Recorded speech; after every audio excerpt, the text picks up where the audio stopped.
इसी प्रकार अन्य प्रसंगों को श्रवण करने के लिए महाराज श्री के एकमात्र अधिकृत ऑफिशियल यूट्यूब चैनल को सब्सक्राइब करके बेल आइकन को अवश्य दबा दें।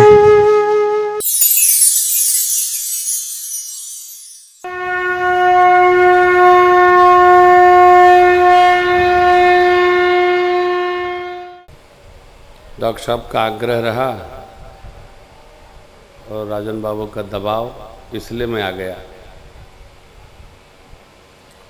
डॉक्टर साहब का भाव है और जो हम राम कथा आपको सुनाते हैं, मेरे से अच्छी राम कथा भैया सुनाते हैं, क्योंकि मैं तो अब धीरे धीरे 50 का हो गया हूँ, तो कुछ सुनाता हूँ और कुछ को समास कर देता हूँ, परंतु भैया क्रमबद्ध कथा आपको सुनाते हैं। जो इन्होंने सुना दिया होगा। शेष जो हमारे कोटे का है, मैं आपको राघव की साक्षी मानकर सुनाऊंगा। 9 दिन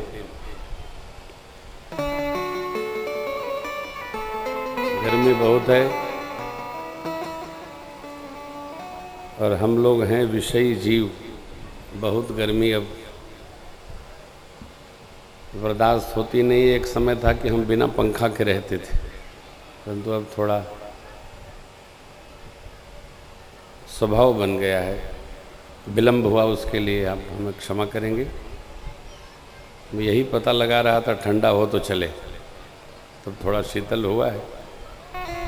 फिर भी कल से हम प्रयास करेंगे जल्दी आने का, आपको प्रतीक्षा नहीं करनी पड़ेगी। श्री रामचरितमानस, जिनके आश्रय में 9 दिन हम लोग राम चर्चा करेंगे, प्रातस्मरणीय पूज्यपाद गोस्वामी तुलसीदास जी महाराज ने भगवान शिव और माँ अन्नपूर्णा की महती कृपा के परिणाम स्वरूप ये रचा है। कोई भी श्रेष्ठ व्यक्ति कोई कार्य करता है तो उसका श्रेय अपने को नहीं देता है, वो औरों को देता है। श्रद्धावान में और अभिमान में ये मूल अंतर है। गोस्वामी जी कहते हैं, इसमें मेरा कुछ नहीं है, मैं तो रच महेश निज मानस रखा, पाई सुसमय शिवासन भाखा। मैंने तो कृपा से पाई है, आपको पहुंचाई।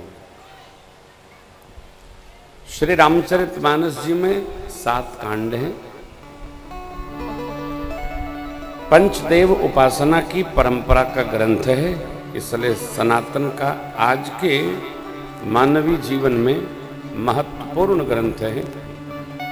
4 वेद भगवान, 4 उपवेद, 18 पुराण, 18 उपपुराण, 6 शास्त्र इनके गर्भ, 11 प्राप्य उपनिषद जिसमें 108 संख्या है, पुराण इतिहास महर्षि वाल्मीकि जी का रामायण, महाभारत और मानस। ये उपनिषदकार ऋषियों ने 5वां वेद कहा है, ये 5म वेद है। भगवान के पूर्णावतार मर्यादा पुरुषोत्तम प्रभु श्री राम से सहज ही सकेंद्रित ये कथा है। राम जी तब भी प्रामाण्य थे और अब भी प्रामाण्य हैं। रामचरित्र मनुष्य के जीवन के हर स्तर को व्यवस्थित करता है। संतों का अपना अपना मत है।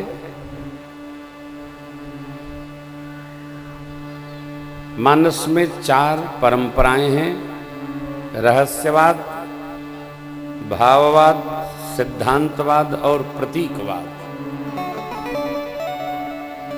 कथावाचक जितने हैं ये सब भाववाद की परंपरा के वक्ता हैं। विद्वान लोग रहस्यवाद, प्रतीकवाद और सिद्धांतवाद के प्रवक्ता हैं। कथा के किस सूत्र में क्या भाव उपस्थित है, वक्ता इसी के आश्रय में राम चर्चा करते हैं। जैसे जैसे संस्कृत पर हमारी सनातन जीव की पकड़ कम होती गई, वैसे वैसे वेद मत का जो प्रयोग है समाज में वो ढीला पड़ता गया। हमारे ऋषिगणों ने निर्णय लिया कि भाई अब क्या परंपरा चलेगी, अब तो साधु परंपरा। मानस साधु परंपरा का ग्रंथ है। विद्वान से विद्वान और गंवार से गंवार व्यक्ति मानस की चौपाइयों में लहर में रहता है, आनंद लेता है। आप जितने श्रोता बैठे हैं, शायद ही कोई ऐसा हो जिसको एक नहीं तो आधी चौपाई कंठ में उपस्थित न हो। हर व्यक्ति कोई न कोई पंक्ति मानस की अध्याय में लेता है, स्मरण रखता है, कुछ नहीं तो कुछ कहेगा। मानस जिसके मानस में उतर जाए उस मानस को धन्य धन्य बना देता। कई महापुरुष इसको सरोवर कहते हैं। मानस रामचरित्र का सरोवर है। उनके अनुसार यदि सरोवर मानते हैं तो सरोवर के 4 घाट हैं, ज्ञान घाट, भक्ति घाट, कर्मकांड घाट और शरणागति घाट। आप देखें, कर्मकांड जीवन में कभी भी समाप्त नहीं होता। कर्मकांड घाट अर्थात तीर्थराज प्रयाग का घाट, जहां बैठकर मां त्रिवेणी जी के पावन तट पर ऋषिवर याज्ञवल्क जी भरद्वाज जी महाराज को राम जी की कथा सुना रहे हैं। न जाने कब कथा प्रारंभ भई, आज तक चली आ रही है।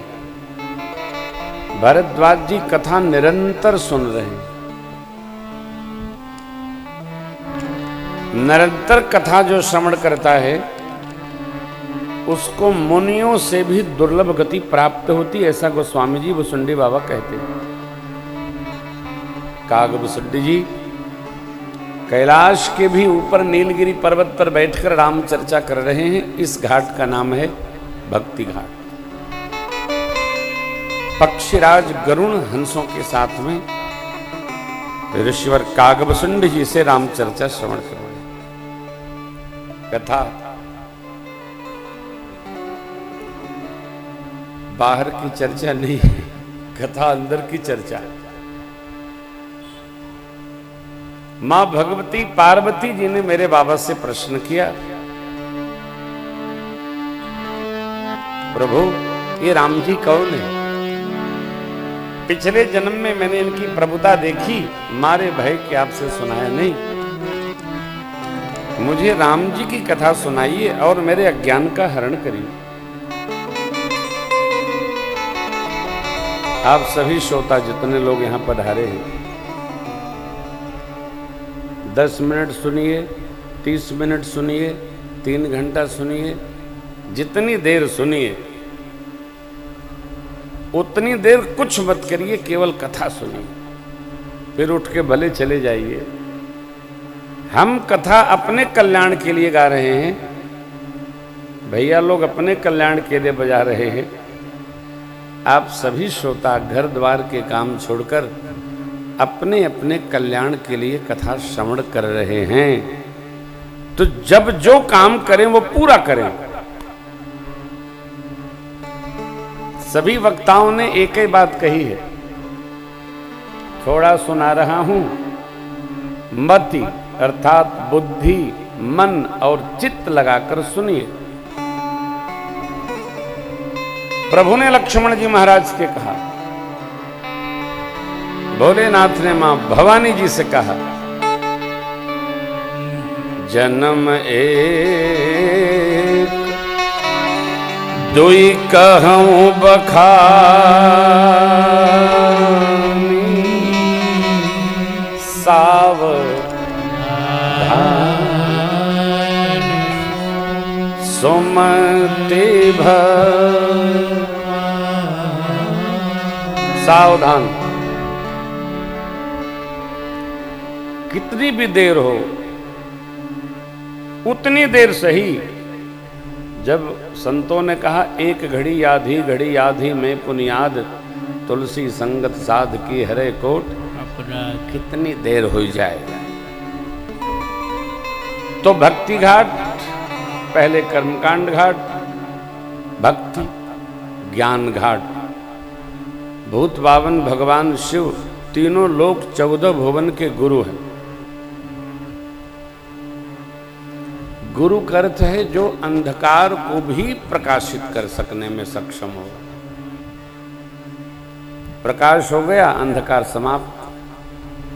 अंधकार की उपस्थिति अंधकार नहीं है, प्रकाश की उपस्थिति न होना अर्थात प्रकाश की अनुपस्थिति का नाम अंधकार है। भगवान शिव के दिव्य वचनों से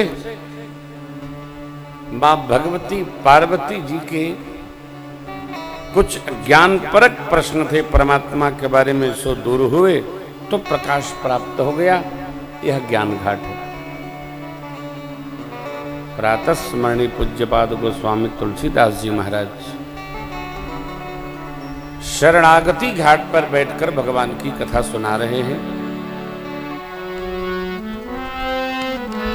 गोस्वामी जी की पीठ से कथा श्रवण करके जीव मात्र भगवान की शरण में उपस्थित हो जाता है। जो जिस भाव से कथा श्रवण करता है, कथा चूंकि कामधेनु है गोस्वामी जी के अनुसार, उसकी वह कामना अवश्य पूर्ण होती है। हुंकारी भी भर लेता है तो संसार को गऊ के खुर के समान पार हो जाता है। मुनि दुर्लभ हरि भगति नर, पावहि बिनहि प्रयास। जे यह कथा निरंतर सुनहि मान, केवल विश्वास पूर्वक जो कथा श्रवण करे, मुनियों को जो गति दुर्लभ है उसको प्राप्त हो सकती है। कैसे? जिसने जैसा देखा वैसा गाया। प्रातः स्मरणीय पूज्यपाद गोस्वामी तुलसीदास जी महाराज कहते हैं, कलकाल में कामधेनु है राम कथा। कामधेनु कोई गौ माता नहीं है। साधना के फल को कामधेनु मानते। किसी साधक ने साधन किया, साधना पूर्ण हुई तो उनको यह शक्ति प्रभु कृपा से प्राप्त हो जाती है। वो जो इच्छा करी हो मन माही, प्रभु प्रसाद कछु दुर्लभ। वो क्या प्रभु का प्रसाद है, क्या हरि प्रसाद है। अब यहां एक सावधानी है। जब जीव साधक भक्त साधन को करते करते साधना की पूर्ण अवस्था में उपस्थित हो जाता है तो कामना रहित हो जाता है। फिर उसकी कोई कामना नहीं रह जाती है। यही कामधेनु है।